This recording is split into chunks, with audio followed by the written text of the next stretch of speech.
Right, folks, how's things? We're back here for another week. Just discussing last weekend's games and going through the upcoming fixtures. So we had Dublin, obviously, Roscommon, the big one in Croker, Derry and Monaghan. We had Armagh, Westmeath, and Louth and Cork. So it was actually a good result for Cork, actually. But then we have obviously the upcoming fixtures. I won't go through them here now, but we'll go through them at the end. But Stevie, how's things? How's the form, man? Yeah, not too bad, Enda, not too bad. I was going to say, hopefully, our podcast it'll probably maybe last the same length of time that Davies boys kept the ball for at Croke Park then at the weekend.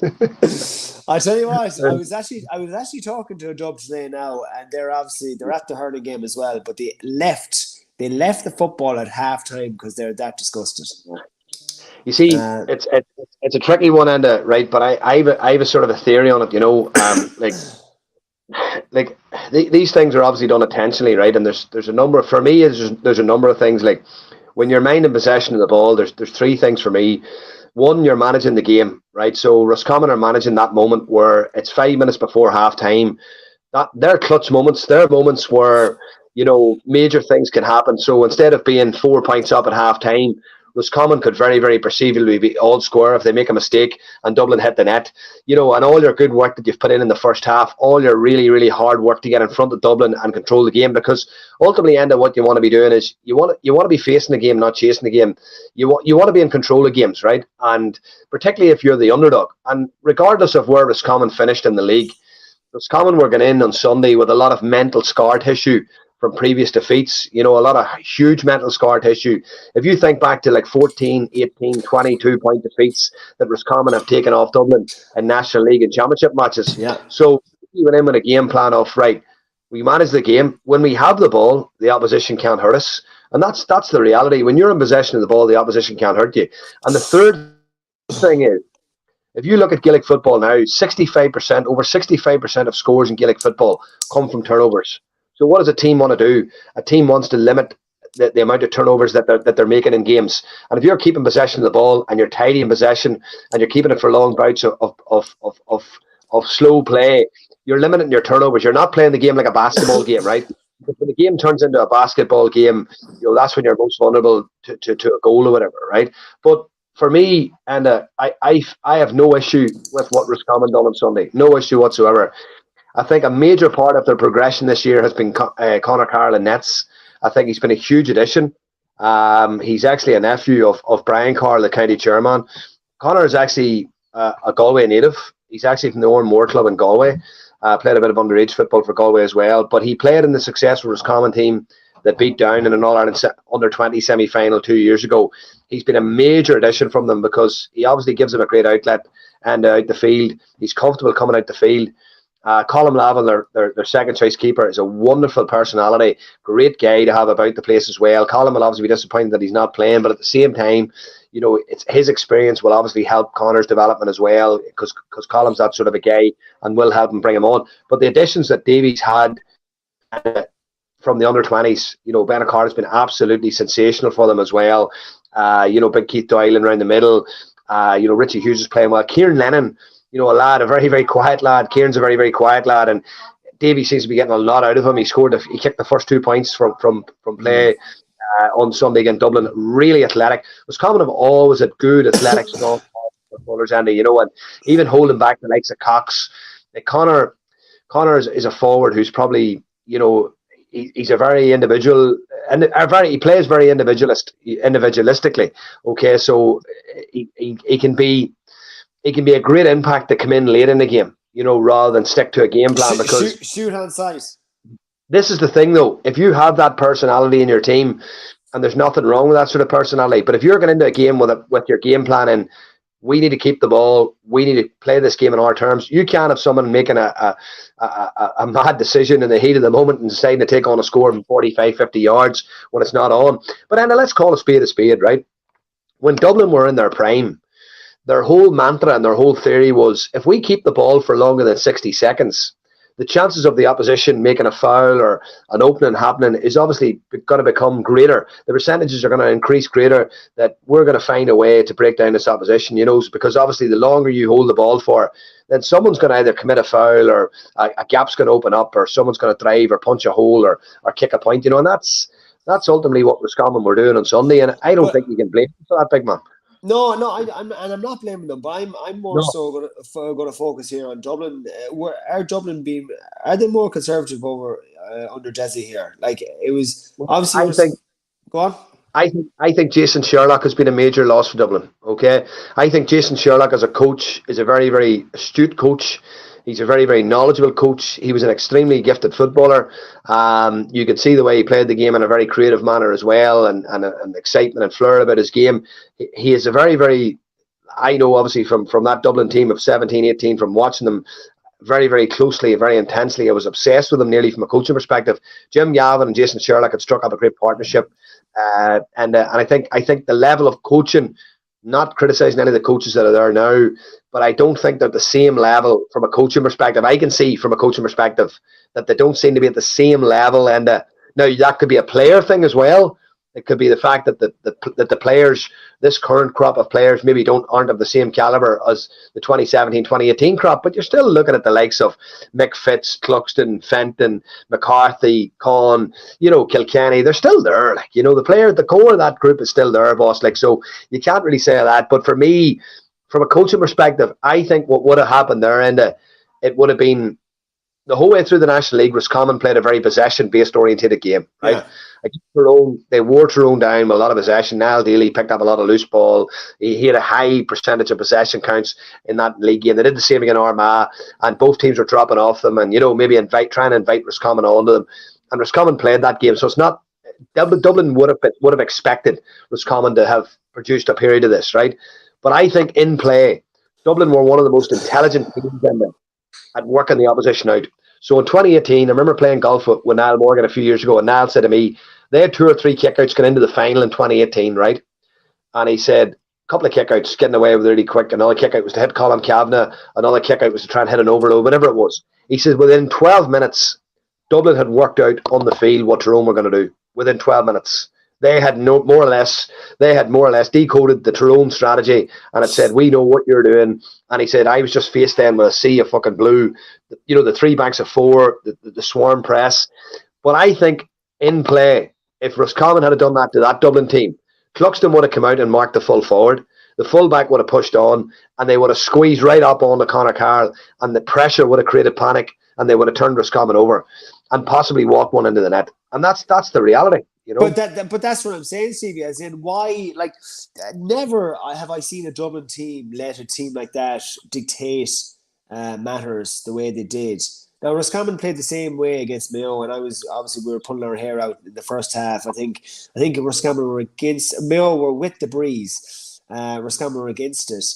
That's right. They didn't squeeze up either. So look at I have my question marks over, we'll say, the ballers in terms of the Roscommon full back line. What are they like under pressure? Like, no disrespect to the full back line. Usually their skill set isn't as good as the players out the field. They have obviously a specific role in the team like here. So that's not a slight at them. But I just couldn't get over, like you said there, the scars that Roscommon have had in Croke Park over the last few years. I thought it was a missed opportunity from Dublin here to really go after them and really, if they conceded a couple of goals in the first 15 minutes, Roscommon, what way would that game have gone? 100%, because Roscommon's whole game plan under Davy is very much get in front, right? Get in front and control the game. Now they have come from behind. I'm not taking out the fact. So I tell you what Davy has done. They've actually showed a good bit of character, a bit of steel in them. Yeah. They're younger players that have come through are winners. They've been used to winning, coming through, and when you get that, mentality coming through, it helps. Kieran Murda is a gem of a footballer. Diarmuid Murda is a brilliant footballer. Donny bags of experience. End is a powerhouse player. I thought they were going to struggle around the middle of the field when Tailteann went travelling, because he was the heartbeat of the team for me. A real fucking warrior. A real competitive individual. But like Big Keith's gone in there. Kieran Lennon has played around the middle as well. they've shown great flexibility. But I tell you what, Davy has shown, to be fair, he's shown great trust in his panel as well, because he's not afraid to hold players back. He's not afraid to bring in the likes of Donny late in games, with a bit of experience, someone like Cox who can win you a game and ultimately Cox won the free at the end, which got them the equaliser, But I certainly feel, and from a tactical point of view, Davy got a lot right, but from a tactical point of view, Dublin got a lot wrong. Yeah. And that's my concern moving forward, is for them, it actually probably says to me, and I know you don't want to hear this, the one standout team is Mayo. And like, there's probably no one else that has stood out. And let's be honest, like, there's no one has shown the level of consistency that Mayo has shown. They're league champions. Yes, they were caught by Roscommon in the Connacht Championship, but you know something? See that 4 or 5 weeks? Best thing that probably happened to them, and all the teams that won their provincial championship ironically looked very stale and very flat when they played. Yeah, that's a and you know what? That's a very good point, Stevie. In terms of Mayo, look, they do look. I'm afraid to say it, but yeah, like in terms of All-Ireland contenders here, like Dublin, they're like a Jekyll and Hyde team at the moment. Like 1 week they're very good, they're smashing teams, and next week we'll say the Kildare performance, and then they smash Louth, and then we're gonna back. Look, this is no slight on Roscommon here. Like, to be honest with you, I don't know where Dublin are at here. It's very hard to judge where they're at here in terms of All-Ireland contenders, because like at the start of the year, me and you probably said, look, at Dublin and Kerry are the top two. Then you probably have Galway, Mayo, and Derry kind of in the second tier, hovering. And then Roscommon on the third tier maybe. But now, like looking at Kerry and Dublin here, I don't have fuck all confidence in them, to be honest with you. And the thing is, Enda, this is the thing for me. I think from a psychological perspective, that draw will have helped Roscommon. Now, if they had to get a win, obviously it would have been huge from a group perspective. It would have been absolutely, psychologically, it would have been mammoth to pick up a win against Dublin at home. But it's actually probably give a lot of other counties now, probably start this weekend with Kildare. It's probably give a lot of counties say, something, maybe they're just not as freaking invincible. Because the Leinster final probably papered over a lot of cracks, and like Louth have been good this year, right? But Louth have been more impressive in RD than they have been anywhere else. Really and truly, RD has become a bit of a fortress for them. A home venue, whatever. They had a good result in Navan against Meath, but Meath were absolutely toxic, pathetic throughout the National League. So I wouldn't read too much into that. But Louth, probably did. They probably did maybe. Flatter to deceive. And when it came to the Leinster final, then of course they were found out, unfortunately, in Croke Park in that 10-minute spell where Dublin just dismantled their kick out, and hit 1-4, 1-5. But for me, Enda, and this is something I'm going to say to you, if Roscommon win at the weekend against Sligo, they've qualified. Yeah. Qualified for the All-Ireland knockout, whatever. Now, they might have qualified as a quarter-finalist or a preliminary round, whatever, but they're still through. Would Roscommon fear Mayo in an All-Ireland quarter-final? Probably not. Roscommon, and I'm serious here, would Roscommon, now, Mayo would probably be comfortable playing them. I'm not saying that, but what I'm saying is Roscommon would probably go away from this now thinking, do you know what? This is wide open. And why could this not be the year that we break the glass ceiling and get ourselves to an All-Ireland final? But, who's to say it couldn't happen? They finished third in Division 1. They finished third. They have generally shocked me, and now, to be honest with you, because, obviously I know the players and they're a great bunch of lads or whatever. I did think, that the couple of players that they were missing this year were going to hurt them. But to be fair to Davy and the boy, they've got them they've got them very, very fit, very, very organised. And it just goes to show you, when you have a structured game plan and you can control the game, anything is possible. And they have, Kieran is shooting, firing on all cylinders. He's playing brilliant football. Damer's on fire. He's having an Indian summer, having the best season probably of his life. And you've Enda, who's a Rolls Royce on his day, as good a forward as there is in the country, So, listen, they'll be a handful for anybody. And Brian Stack, I seen it in Stacky a couple of years ago. Stacky, Mark, Con O'Callaghan, Shane was twice, and who else was it? It was Clifford. And I'll tell you what, boy, there was very few of them got the better of him. They never got the better of him. And I thought Brian Stack, for me, was as good a man marker as was out there. Now, he played his Sigerson Cup football at wing half forward for DCU, but it was Anthony Cunningham actually that converted him into a full back, and he's one of the best man markers that Roscommon have at the present moment in time. He's been brilliant. He's been absolutely sensational. Do you know in terms of the draws? Is there an open draw after this, CB? In terms of the groups, are they kind of set up in terms of group one play, group I, two? I I'm not going to lie to you. I actually haven't looked at the structure in great detail. I Yeah, haven't looked at the format in great detail, but we'll have to find but that I out.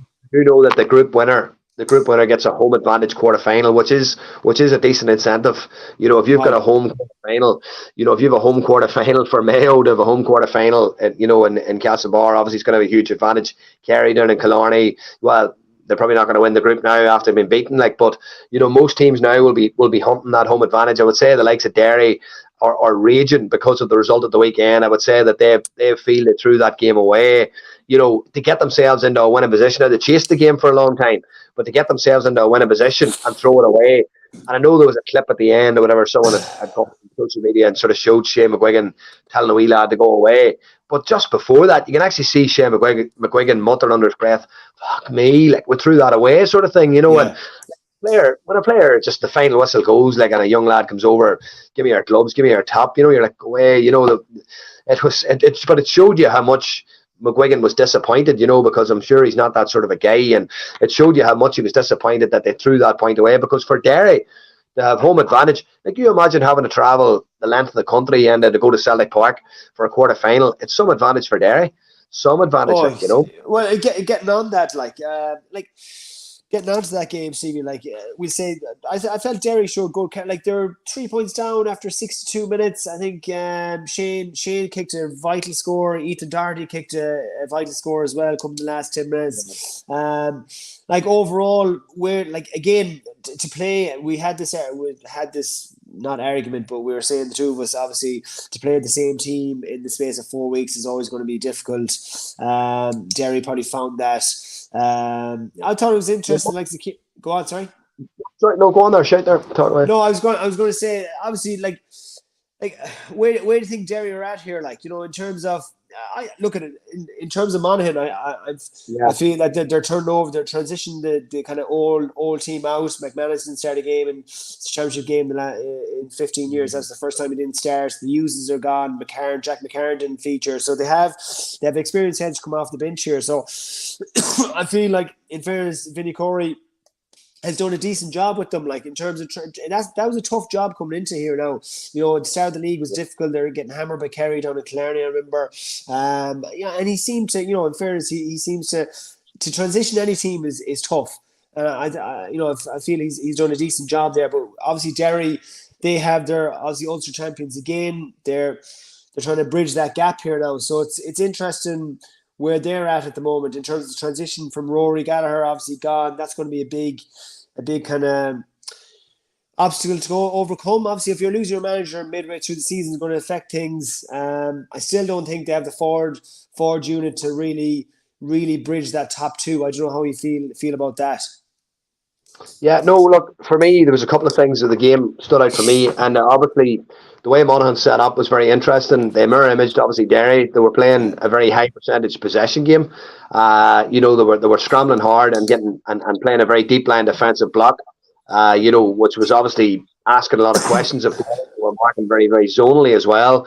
And Derry did struggle to break them down. I think Rory Beggan had a huge role to play in how Monaghan were breaking Derry down, because he was involved in a lot of play, a lot of possessions. I think the three keepers in the country at the minute probably that are getting involved the most, are probably Beggan, Ethan Rafferty, and Conor Carroll of Roscommon are three. Obviously, Niall Morgan's well fit to do it as well. Niall plays out the field for his club in a very central position at senior club level, so he's a very competent outfield player. I think the best of the lot at the minute is Ethan Rafferty. I think he's an accomplished outfield inter-county player. I know there's been a slight criticism labelled at him for maybe his positioning for certain goals or whatever, but you could make a criticism for a lot of goalkeepers who are natural goalkeepers, for some goals. You look at even Galway, the high ball that causes problems for Gleeson, etc. So, but for me, Ethan Rafferty's the best of the business, but Beggan certainly had a major impact on the game.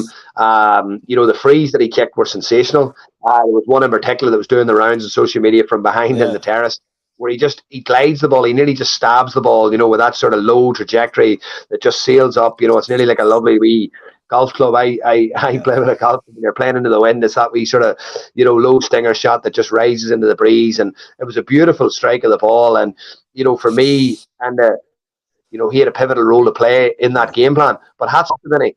He left out Darren Hughes, Kieran Hughes, Jack McCarron, Conor McManus, and to have that personnel, old dogs for the hard road, to have them coming in late into the game, to steady the ship, or or even to grab a score like McManus, etc.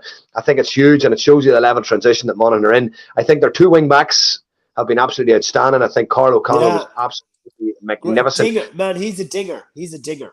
Absolutely. But Carl O'Connor has always been a very, very powerful, hard, direct runner. But the move of bringing Conor McCarthy back from corner forward, where he played a lot of his football early in his career, to left half back has been sensational as well. A very, very tidy footballer, gets on a lot of ball. And your half back line now nearly is your ball playing line now, because most teams withdraw their half forward line, so therefore you find that your half back line Enda gets on the ball more than probably most players on the field. I'll tell you one thing about Derry from an offensive point of view. They're explosive. Their ability to use their explosive agility in such small areas, the cuts, the plant and drive, they get themselves into some magnificent areas, but they also create some magnificent scoring chances, against deep line defensive blocks. And they're probably one of the best structured attack teams in the country. And, from a structured attack point of view, being able to work a clutch score, like the last score they got was fantastic, to put themselves a point up, and they'll be hugely disappointed that Carl O'Connell in for the equaliser. But with Shane McGuigan, and I've been saying from whenever we just started this show in January, I've been talking about him, I've been talking him up, and he hasn't disappointed for me, and he is the most informed forward in Ireland at the present moment in time. I think he's a sensational footballer. I think he's a game changer, he's a match winner, he's a marquee forward. But I agree exactly what you're saying. I just don't think 111 or not 12 or not 13 or not 14 will win you in All Ireland. I think you need to get to about 18, 19, 20 points. And where Derry get that from, they'll need goals. And if you shut down McGuigan, where does that 14, 15 points come from? Do you think, Stevie, it's interesting what you said there about the deep line block in terms of the offensive structure. It's very like a basketball play that they're kind of introduced the last couple of years, where, as you're saying, the cuts inside would say if I'm running left wing and I'm running straight down that corridor, and there's people obviously cutting in on their right foot and they're getting easy scores like that. But in terms of goal chances and goal opportunities, like playing that way against the really well-conditioned teams and well-organized teams, like do you feel like are they creating enough goal chances? Don't get me wrong, the offensive play is really good, but in terms of goal chances, do they get enough out of that? Probably not, and I would say like a large part of that as well is obviously when you're playing better opposition, they're better organised. They can play a bit more zonally. They're stronger physically as well. It's harder to break tackles. Like if Derry are playing against, for talk's sake, a lower level team like a Wicklow or a Longford, they're going to cut them open at will. Yeah.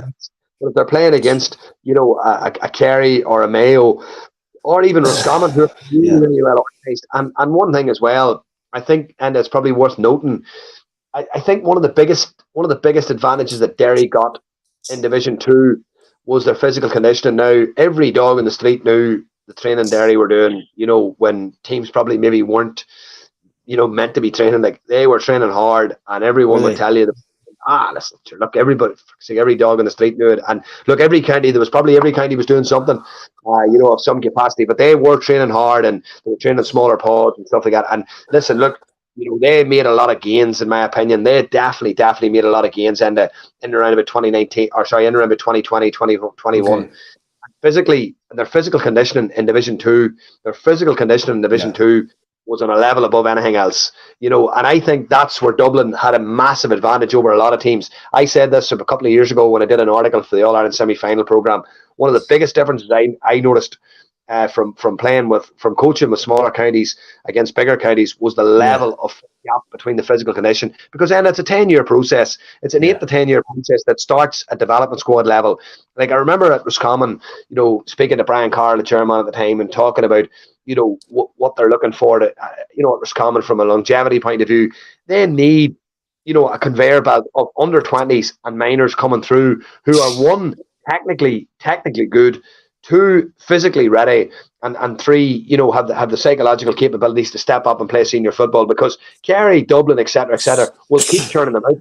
They will keep churning them out. But for counties like Roscommon, who are maybe in that second bracket, Derry, Monaghan, they need that consistency and it's so important, that physical condition, and that's where the role of athletic performance coach in a lot of these counties is vitally important, and it's probably one of the most important roles now in modern day Gaelic games. You look at Limerick hurlers, mother of God, look at the physical conditioning of them. They are ahead of the pack. But what will happen there now is these other counties will realise, right, how do we gain on Limerick? Yes, you've got your games-based scenario coaching from Paul Kinnerk that's very hard to replicate, because he's at the top of his game.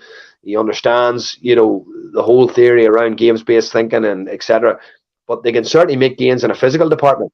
Let's go in the off-season here. Let's go on a really, really fucking high-performance S&C program. Let's make sure that we're gaining here from a conditioning point of view, because conditioning, for me, at the top level now the gap is closed now. A lot of teams are at a very, very similar level physically, and the difference, Stevie, as you'll appreciate from, we'll say, I first entered Inch County set up in 2010.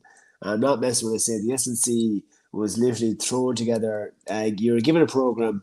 I was lucky enough to be involved with one of my friends was a sports scientist in UL, and he obviously showed me the way. In terms of, I couldn't get over the haphazard, and that was obviously not just Mayo. That's every county. But in the space of 13 years. You're gone from one extreme to the next. They've really, even I would say probably 2015, 16, that's when things really ratcheted up in terms of the S&C, in terms of teams really going after it. Look, there is massive gains there. Roscommon, look, the teams you're talking there, obviously a smaller pool of players, smaller populations, Monaghan, Roscommon. Absolutely. And I think credit, and we're not patronising these kind of but they deserve credit, because I think what Monaghan are doing, what Roscommon are doing, they are maximising their resources in a very, very good manner, and we've listened to the show. I don't want to sound repetitive. There is other counties that need to step up and really take a look at that, and say, look, we probably could be doing more and should be doing more, But is that a county board thing? Is that who the structures? Who's that decision, Stevie? Well, I would say a large part of your county board, or sorry, not your county board, but your county development is obviously made up of a number of things. It's made up, obviously, of a games and development manager, a GDM, who is in charge of the games and development within the county. That is your development squad, your coach, and your coach education. Because coach education can't be underestimated either. And if you've got development squad coaches who are well educated, who are upskilling on a regular basis, that's going to feed back into your younger players. But if you've got development squad coaches who aren't at that level, then all of a sudden your minor teams aren't really competing. You'll get the odd under 20 team come through, and maybe can catch an old wave, and you'll surf on the wave for a year or two, but there's no longevity in it. Derry, to be fair, have got their house in order. Derry have been in a phenomenal amount of minor.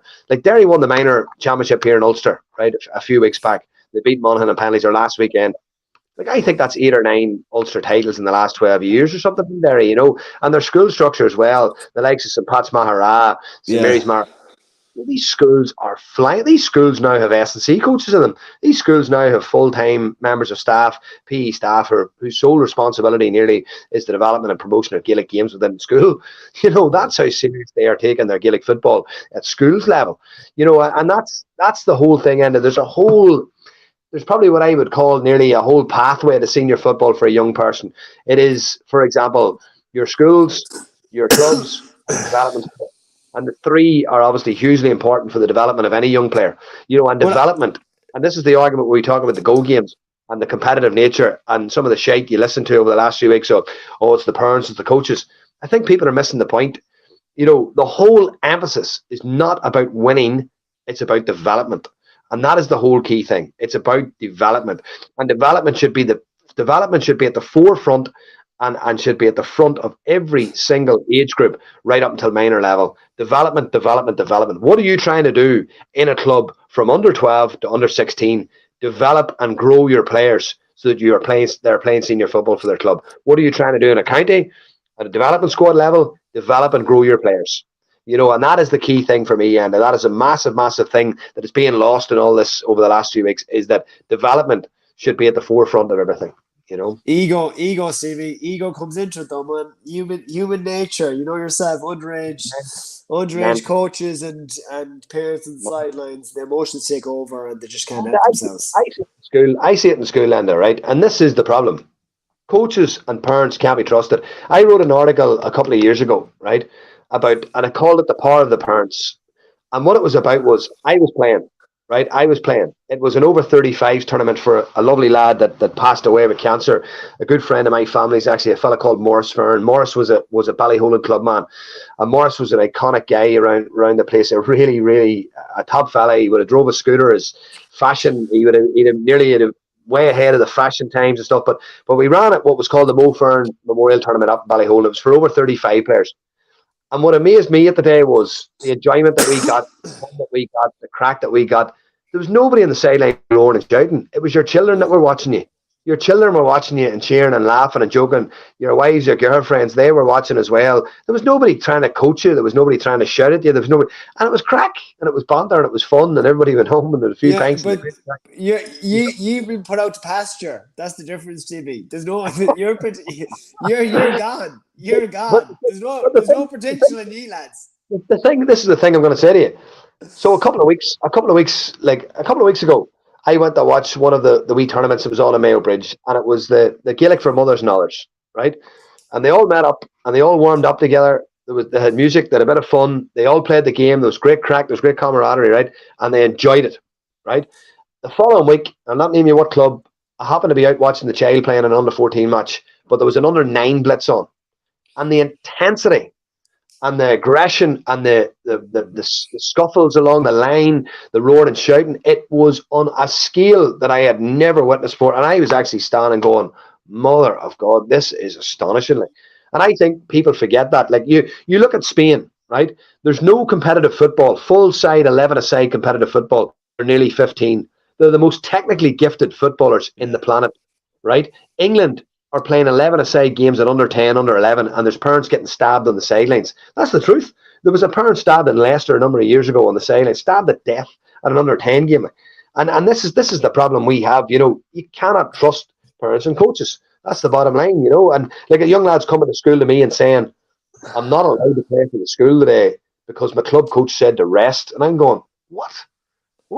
Like, just not allowed to play a match, you know, because my club coach says we'll train hard. And as you say, completely carried away, you know. Yeah. Look, I'm not going to get onto that topic now because I'm going to blow a gasket there now, Stevie. To be honest with you, look, we've been slagging Cork long enough. Well, we haven't been slagging Cork, but just probably underachievers or underachieving with the size and heritage of the county. It was nice to see them beat Louth, if I'm being honest. It was a decent game. You know, it's a step in the right direction for them. They needed that win because, you know, the league, it was, you know, an average so-so league. So it was nice to see them get over the line against Louth. But who's in that group now? What's the story with that now?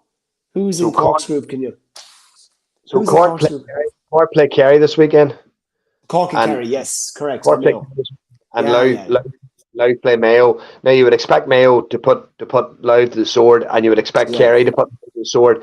So what you would find there is that win, that game between Louth and Cork was probably a qualifier. You know, who's going to qualify in second place? But listen, Cork have maybe come in under the radar. We'll know more this weekend of where they are.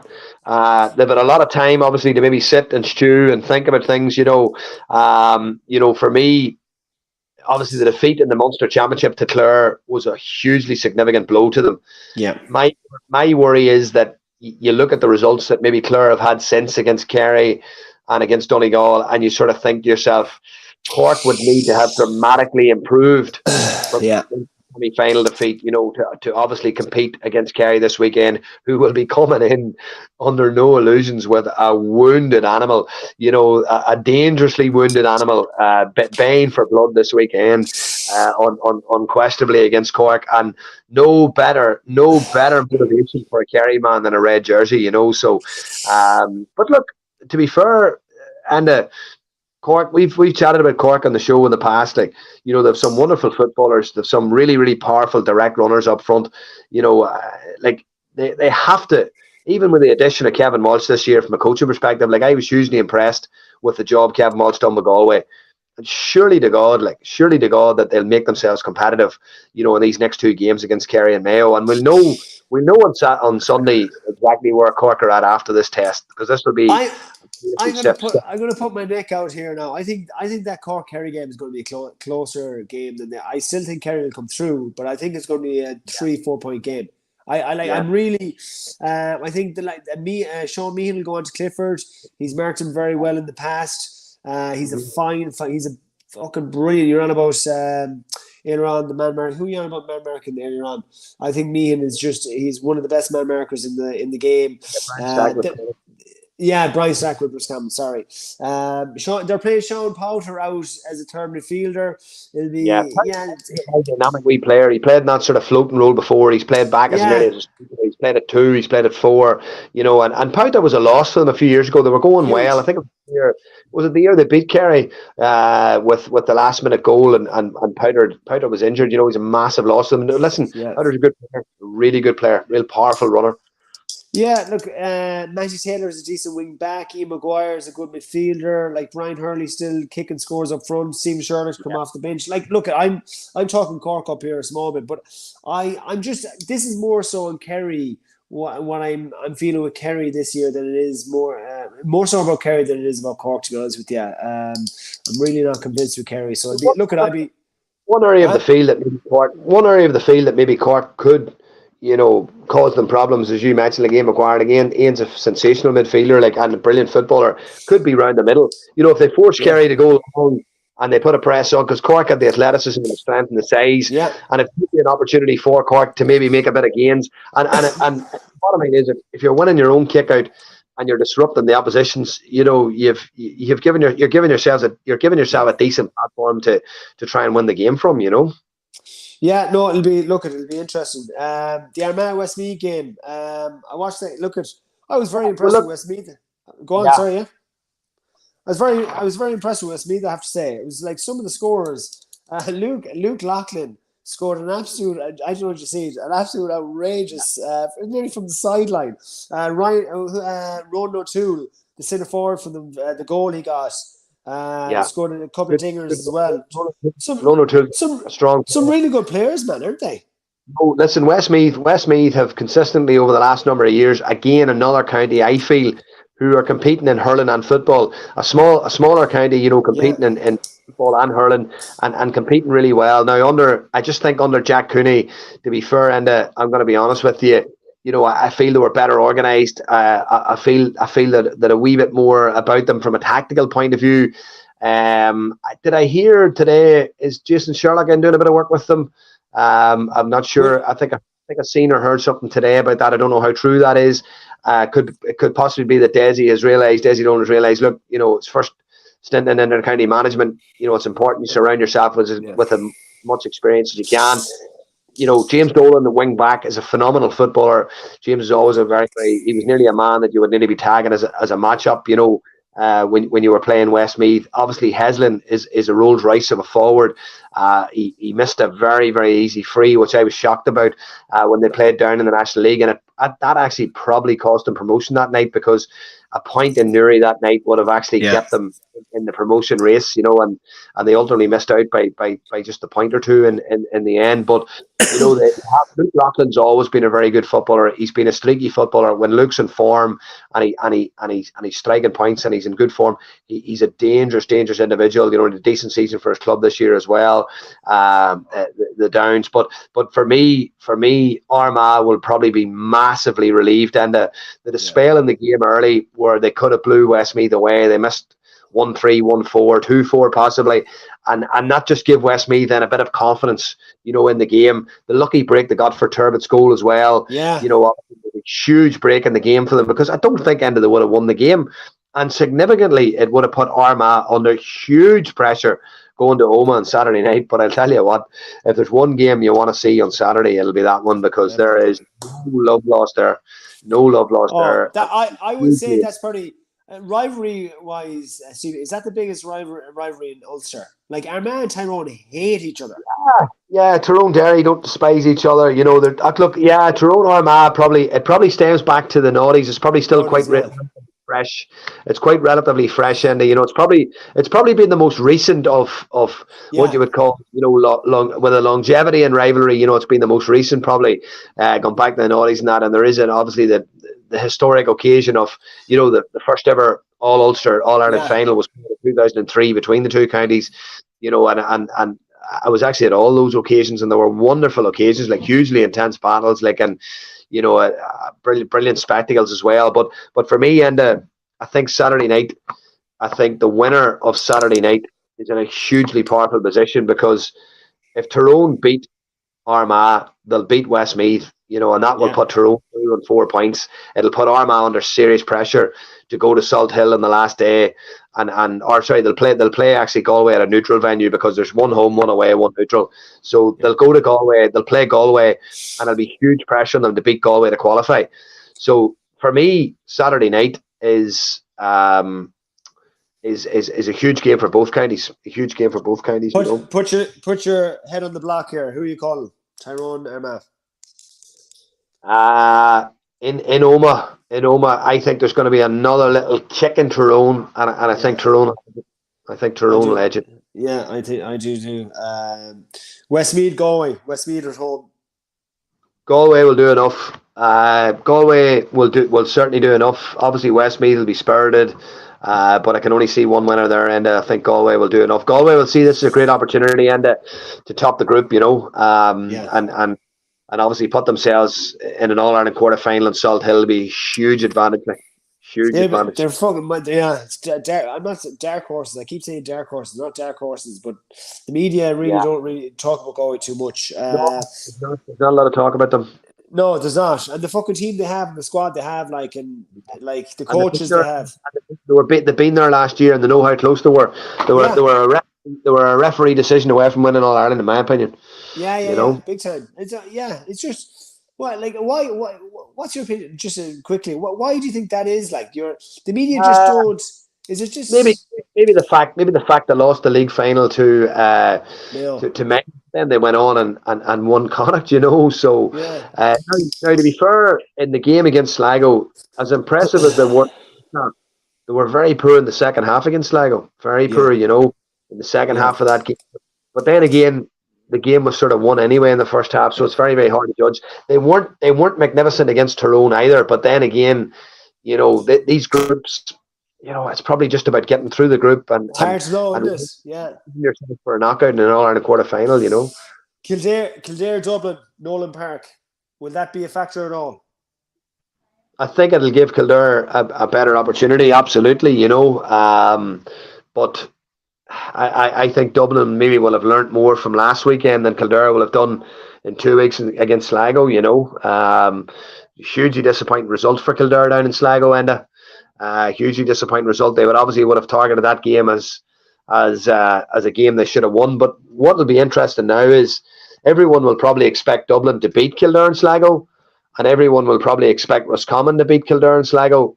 So it'll be interesting to see now, you know, nearly, I think for Kildare, it's vitally important that they get close in this game.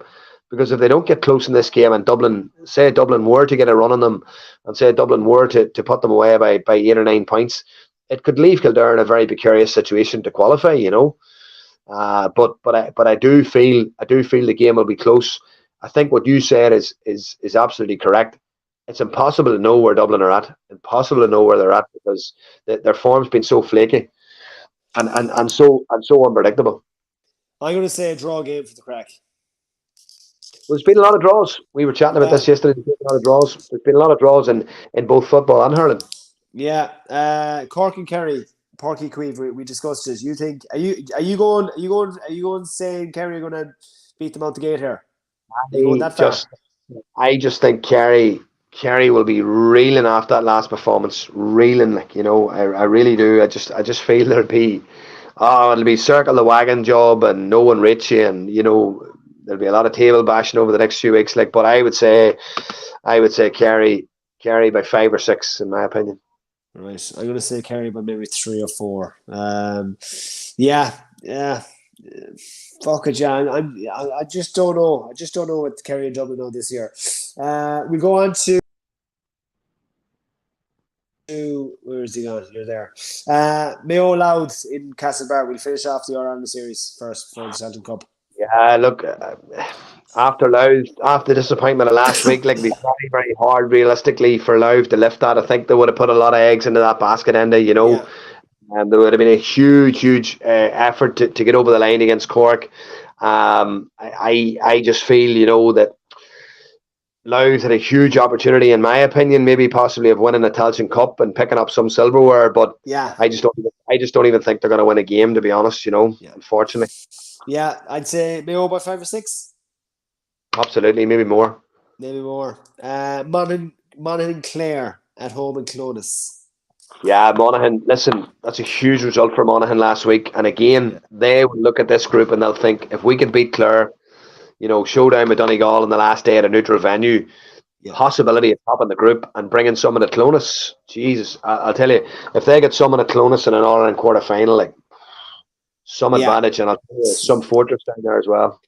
Are you saying Monaghan by more than 8 points?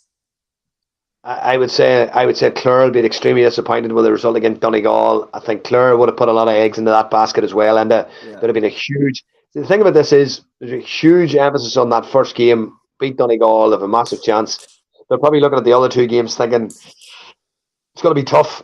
So if we can get over Donegal, we're through. We've got an opportunity to get through and qualify, but very, very hard to lift it in the space of a week, and Monaghan have the experience there, and the likes of Darren Hughes, Kieran Hughes, those boys will be coming in this week fresh.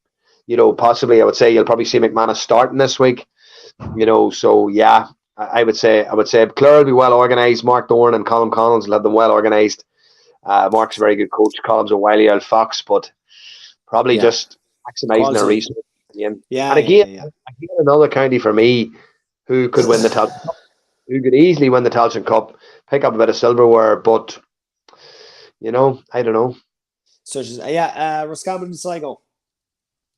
Roscommon will beat Sligo at the weekend. It's in Hyde Park. I think Roscommon tails will be up from last weekend. There's probably a historical thing there too as well, and as you know in Connacht, like that, Roscommon, Galway, and Mayo don't really have any fear whatsoever of the likes of Sligo or Leitrim, unfortunately. And it'll be a difficult weekend for Sligo down there, And the last one, Donegal, Derry in Ballybuffet. Massive game, massive game. Donegal. We'll know we're Ulster group. The mini Ulster group. Yeah. We'll know it'll be an interesting game because we'll know where Donegal are at. They obviously had a huge win down in Ennis. Not an easy place to go to Ennis.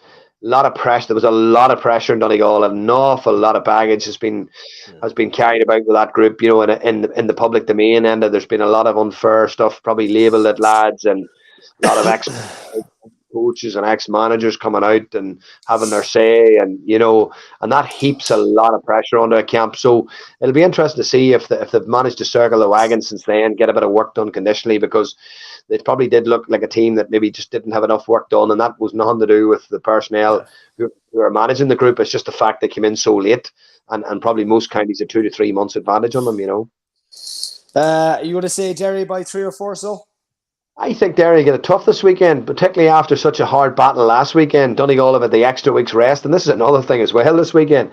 It'll be interesting to see the teams that have an extra week's rest, because that makes some difference. It will make some difference. Donegal put it up to Derry, and I would not rule out another draw in the little mini Ulster championship that's going on there again. Second, Tailteann Cup round 3. So we have a big one for you: Meath and Down. Huge game. Well, look, it's a huge game. Both teams are already through. Like that, both teams have 2 facile wins over Tipperary and Waterford. We knew that was going to happen. I think we heard, off air or whatever, that Tipperary have been struggling even to hold training sessions. Their numbers have been that. 6 or 7 at training was the rumour mill a few weeks ago, which is sad too, very, very sad, for any county. But I've said this, and I probably didn't mean to be disrespectful in some of the remarks I made about these teams, but I do believe there is at least 3 to 4 tiers in football, and I just feel like a lot of these games are genuinely a waste of time. But look, Saturday is certainly not going to be a waste of time. Down will obviously want to win the group. They'll want a quarter-final in Kerry. If Down win on Saturday, they are 1 game away from Croke Park. A lot of these players have never played in Croke Park before. Yeah. So it'll be a huge obviously experience for them. It'll be another step on the right direction from the learning process for them. But look, Meath, and they should have a bit about them. And have they learned anything? Have they learned anything from those 2 games against Waterford and Tipperary? It's hard to know. How can you learn from an 18-point win or a 16-point win? It's very, very hard to know. And so I would say both counties, both Meath and Down, will know on Saturday afternoon where they really are in this Tailteann Cup, because if Down are to beat Meath, I would say there'll be a lot of soul searching in the Meath camp. And if Meath are to beat Down might be just thinking, this is tougher than we think, So fuck it. I'm going to go for Down. Meath have bet Waterford. Who else have they beaten? Waterford. Tipperary. Who else? Fuck Tipperary. off. Jesus I'm gonna go with Down. I'm gonna go with Down. I'm gonna go with Down as well, to be honest with you. Tip and Waterford. We may as well just flip a coin here because it's Waterford probably. Waterford. But for me, and I don't want to be disrespectful here, but you're delaying the inevitable. Like whoever wins is just gonna get beaten in the next game. And like if people are talking about extra games, I don't think those extra games do any good for those teams. Because the longer a group goes on, the worse the defeats get, and the harder it is to. How do you keep morale going throughout a group where you're losing 3 games and getting tanked and getting hockeyed out the gate? That's why I just feel the Tailteann Cup had to be a knockout. The groups are a disaster. They are a disaster. That's the bottom line. They are a shambles. And the fact that even 3 qualify just delays it even more and makes it even more of a joke. At least with a knockout, there was the opportunity for a few shocks. There was the opportunity for a big day. Go at somebody, give it a real good crack. But these groups are just, I find it very, very hard to even get motivated to watch them. Cavan Offaly. Cavan will beat Offaly comfortably. Cavan will probably one of the favourites for the Tailteann Cup. Laois London. Laois surely. Fucking you wouldn't know actually. Well, that's true too. Laois should surely fucking beat them. Jesus. It's at home. He'll shadow the 45 years ago. Who's that? It's in Parnell Park. It's obviously a neutral venue, but still, Jesus. Limerick. Double-headed with Meath and Down. Limerick Wicklow. You'd imagine Limerick, wouldn't you? Limerick have put themselves in a very powerful position. They've won 2 games out of 2. Wicklow are actually out of it. They can't qualify, so you'd be expecting to win that game, comfortably. But big disappointment for Oisin too there, big disappointment probably. Having gained promotion, you would have thought Tailteann Cup was a realistic target to maybe get to the last 4, but to not qualify out of that group is probably very disappointing, It just shows as well, Stevie, the Division 4 teams here haven't performed at all in the Tailteann Cup, have they? Apart from Sligo and San Maguire, because obviously we forget they're in Division 4 for Division 4, but Division 4 team. No, but it just backs up your points. Just backs up your points.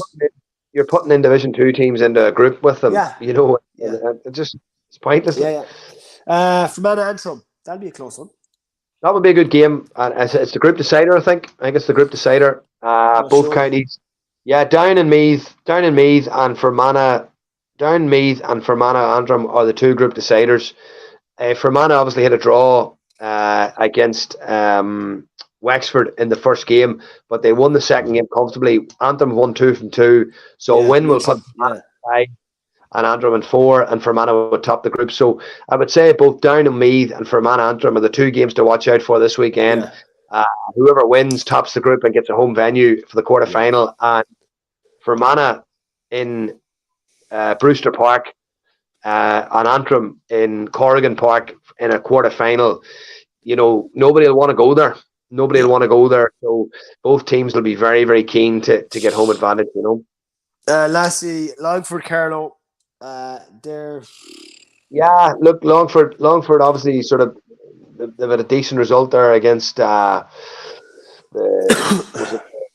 was Wicklow they beat in the last day out, wasn't it? Yeah. Wicklow in the last. No, Carlow beat Wicklow in the last day out. Longford beat Wicklow the first day out, and then lost to Limerick. Carlow historically wouldn't have a good record against Longford, and I would say that would probably continue this weekend. And Okay. And the last one, Wexford Leitrim. Is that dead rubber? No, It's not. I think if Leitrim can win, they'll go into a playoff. They'll go into one of the playoff spots in third place. And I suppose the small advantage of three teams going through is that there is very few dead rubbers. It is a small advantage, but it does leave a large amount of questions to be asked over why the need for all these extra games. I don't see these games as being development for the smaller counties. I really don't. No, when you hear Tipperary lads are getting six inter-county training, well then you're in trouble here. Shocking. But yeah, look, they might. Yeah, look, I think you're probably right. Last point, knockout would probably serve the Tailteann Cup best. The group stages you probably stomach it with the All-Ireland series, but the Tailteann Cup it comes. And I'm going to finish this. Leagues are leagues, and leagues are leagues, and cups are cups. Cups are for knockouts. Leagues are for leagues, and that's it. And don't have a league and then don't have a cup with a league. It just does not make sense. It does not make sense. On that note, go on. I'll see you next week. Good man. Good luck, man. Good Cheers, man. man. Bye.